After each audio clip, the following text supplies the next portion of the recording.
Hindi po naging madali ang daan. Mr. Chair, hindi ko kayo binigyan ng pagkakataon para magtalumpati. Ang tanong ko lamang kung kayo ba ay may-ari ng Wawaw kasi meron po kaming ebidensya. And make sure yung sinasabi mo na yung kumpanya mo malinis at walang sabit, siguraduhin mo sa susunod na pagdinig dahil pag napatunayan po namin na sa iyo po yung Wawaw na yan, baka ikaw po ay maisama din po sa makukontempo na komite na ito.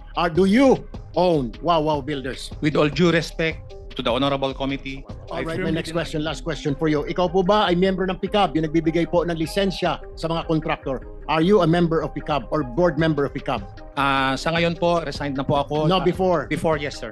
How Yes, many sir. years you been a member of PICAB? I was appointed by then President Duterte, and then I was reappointed by Enzo Recto, kalaban ang katiwalian at kasinungalingan, kakampi sa katotohanan at kabutihan. Heto mga kabunyog gilak sa naging pagdinig ng Blue Ribbon Committee na pinamumunuan ni Ping Lacson. Diretsahang tinanong ni Senador Erwin Tulfo itong dating miyembro ng PCAB na si Engineer Ernie Baggao. Lumabas sa usapan ang pangalan ng AGB Constructions Corp at pati na rin ang Wawaw Builder na sinasabing konektado sa kanya. Pero mga kabunyog, mas ikinagulat ng lahat ng mabanggit dito ang pangalan ni dating Pangulong Rodrigo Duterte.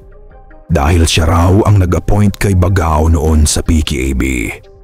Kung totoo nga ba na may koneksyon ito sa mga kontrata at kung anong lihim ang tinatago sa likod ng Wawaw Builder, yan ang ating aabangan.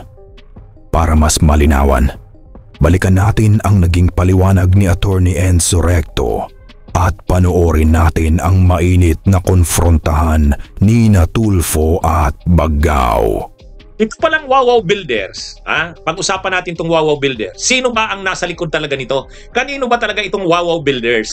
Kasi controversial itong Wawaw Builders kasi ito yung mga nasa likod ng mga unang natuklasan na mga ghost project sa Bulacan. Halimbawa yung 96 million na river protection na yung flood control project sa Bulacan, sa Wawaw Builders yun. At marami pang iba. Doon sa mga binanggit na 30 na mga flood na ghost project sa Bulacan, karamihan doon sa Wawaw at saka yung sa Darcy at saka yung sa SIMS, SYMS. Sila yon. Wawaw, Darcy, saka yung SYMS o SIMS. Ngayon, maraming nagtataka dito sa Wawaw kasi nung hearing sa Senado, pati sa Kamara, ang representative ng Wawaw, yung Mark Arevalo, parang hindi niya naman masagot ang mga tanong. Parang napilitan lang siya. Hindi talaga siya ang may-ari ng Wawaw Builders. Dami. Lumalabas dami itong yung Mark Arevalo eh. Una, talaga siya. Nireviews talaga siya. Hindi niya nga masagot. Kahit yung pagsabi niya ng I invoke my right against self-incrimination, hindi niya masabi ng maayos. Talagang kabado yung Mark Arevalo. Kaya marami ang nakaobserba. Dami lang to. Hindi ito ang totoo. Hindi ito ang totoong may-ari ng Wawaw Builders. So ngayon, pinag-uusapan na, sino kaya ang totoong nasa likod ng Wawaw Builders? Sino bang may-ari niya? Ngayon may lumalabas na, the real boss behind Mark Arevalo of Wawaw Builders. So ibig sabihin, sino ba talaga ang boss ni Wawaw Builders, ni Mark Arevalo? Ngayon, mayroon ng pangalang nababanggit. Ayon kay Senador Erwin Tulfo, ang dating miyembro ng PICAB, yung Philippine Contractors Accreditation Board, PICAB. Controversial din itong PICAB na ito dyan sa mga anomalya na yan. Kasi itong PICAB, ito yung nag-a-accredit ng mga contractors. So makapangyarihan tong opisina na ito. Pag hindi ka accredited ng PICAB, hindi ka makakahawak ng mga proyekto. Kaya kailangan mong magpa-credit dito sa PICAB. Ngayon, ito palang itong PICAB, isang member pala ng PICAB, itong Engineer Ernie Baggao, Engineer Ernie Baggao, dahil siya ang nasa PICAB, member siya ng PICAB, ang ginawa nito, nagtayo ng sarili niyang construction company. Ang totoo, mayroon itong sariling construction company, yung EGB Construction Corporation. Umalis na siya sa nag-resign na siya doon sa PICAB. Siguro mas nakita niya, mangontrata na lang ako. Mas malaki talaga ang pera sa kontraktor. O di nag-kontraktor siya, umalis siya sa pagiging member ng PICAB. Pero syempre, ma-influensya na siya kasi dati siyang member ng PICAB. So nagtayo siya ng sarili niyang construction company, yung EGB Construction. EGB. O di ang EGB, initial niya rin yon. Initial niya rin ang in Ernie G, Bagaw. Oh. Yan yung ano niya, yon yung construction corporation niya. Pero nung bandang huli, siguro parang katulad ng ginawa ni Diskaya, para marami siyang kumpanyang pwedeng isali, o nagtayo pa ng dami niya. O pambaga, kanya pa rin pero gumamit na lang ng dami. So ang lumalabas na naging dami itong si Mark Arevalo. Yan yung binunyag ni Ping Lacson. Yan yung hindi ni Ping Lacson, ni Erwin Tulfo. Sa isang radio interview, sinabi ni Tulfo na ang general manager na si Mark Arevalo ay messenger lang, mensahero lang ni Bagaw. Dami. Kaya pala, pagdating doon sa pagdinig ng Senado at sa Kamara, hindi talaga makapagsalita si Wawaw. Ang pinag-uusapan na budget na hawak nito, ang laki-laki, bilyon. Nasa 15 ito ng pinakamalaking contractors. Tapos ang ano mo, hindi mo masagot yung mga tanong. Talagang nininervyos. Inamin niya rin naman. Nininervyos siya. Pinapasagot sa kanya, yes or no lang, hindi niya masagot. Tapos inamin niya na nininervyos siya. Tapos wala na siyang masabi, ang paulit-ulit na lang siya, ini-invoke niya yung rights, yung I invoke my right against self-incrimination. Kaya ito pala, yan, galing na mismo yan sa binulgar din ni Senador Erwin Tulfo. Yan, so alam na. Mr. Chair, Secretary Dizon, ito po bang EGB Builders ay nilagay na po ninyo sa kinasuhan po ninyo because they're one of the 15 that was mentioned by the Office of the President? Hindi pa po, Mr. Chairman. Bakit hindi po, Mr. Chair? Wala pa po kaming nakikitang proyekto at ebidensya na nagigid dito sa kumpanyang to. In fact, ngayon ko lang ho na narinig ito, itong EGB Builders. But we will look into it po, Mr. Chairman. Pero sa ngayon po, wala pa po. Kasama po siya doon sa top 15, Mr. Chair, itong EGB Construction. Kaya ako po nabanggit lang, Mr. Chair, dapat silipin din because we have information and we have the evidence linking EGB dito po sa Wawaw. Kasi ito pong Wawaw Builders na ito po ay kumpanya rin po ni Engineer Bagaw. Pinapahiram niya po yung lisensya ng Wawaw sa mga tiga DPWH po sa First District ng Bulacan. So might as well include them in your investigation, including Wawaw na rin po, na kung po pwede po maimbestigahan ito at makasuhan and then mapasama po sa AMLAC. Nandito po si Engineer Bagaw. Pwede Engineer niyo tanungin. Bagaw.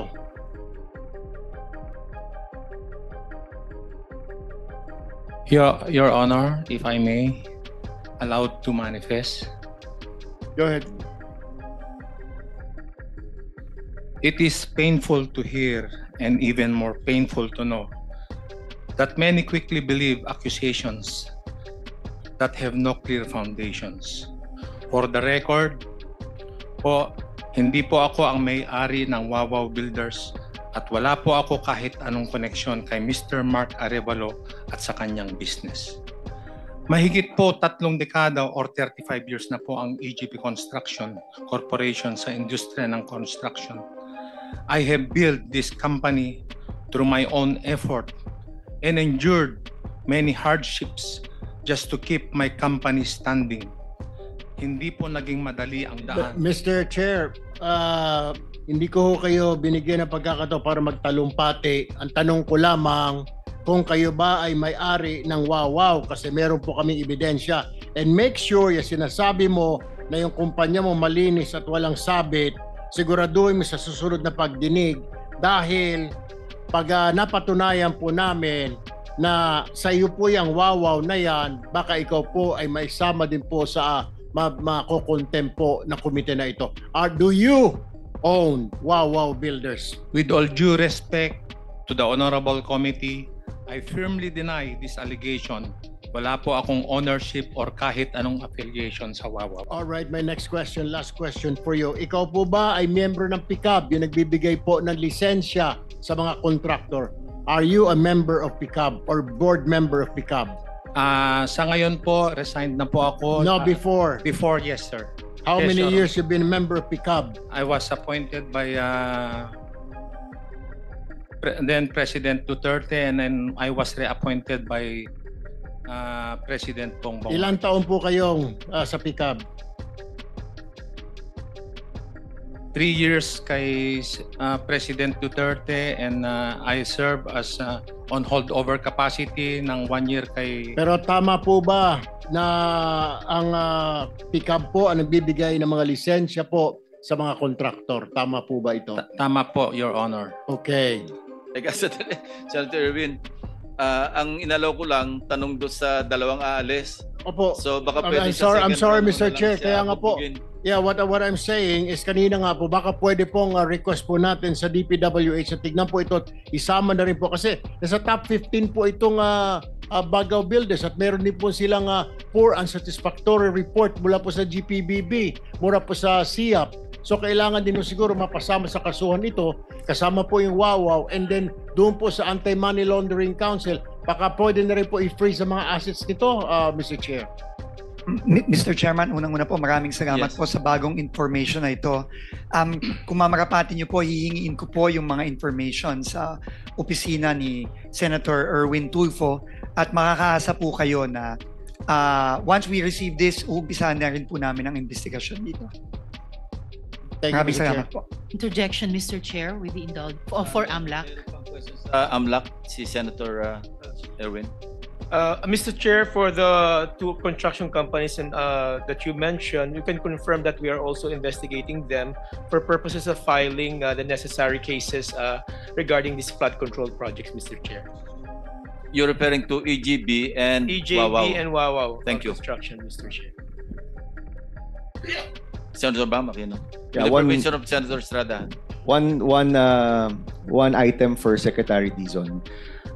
So nire-research po namin yung Philippine Competition Act, and the PCC can file based on an administrative complaint, no, fines on those engaged in bid rigging at a fine of 100 to 250 million per instance. Kung 600 po yung kontrata natin, that's 600 times 100 million or 250 million, aabot ka ng 150 billion pesos in fines. And you only need substantial evidence, not evidence beyond a reasonable doubt, because this is administrative. So I suggest po that the executive talk to the Philippine Competition Commission, simulan nila yung kanilang motu proprio investigation at piyansahan na po natin yung mga contractor na may mga ghost project para ma-recover po natin yung pera. Mr. Secretary. Maraming salamat po dito sa bagong information na ito at tayo po ay immediately po makikipag-usap kay Chairman Mike Aguinaldo ng PCC at sa kanyang team para po maumpisahan natin kagad to. Maraming By the way, salamat po sa suggestion. Secretary, the admission na may binabayad upon award, na may SOP upon award is already an evidence of bid rigging. So nandito na po lahat ng mga kailangan po na ebidensya dito po sa ating komite. Maraming salamat po at gagawin po natin to agad-agad. Thank you very much. Very quickly. Bunyog, bunyog, halikan na kasama ka. Bunyog, kapag buklod ay may pag-asa. Luzon, Visayas, Mindanao, isa ang pananaw. Sa bagong Pilipinas ang bunyog isisigaw. Bunyog,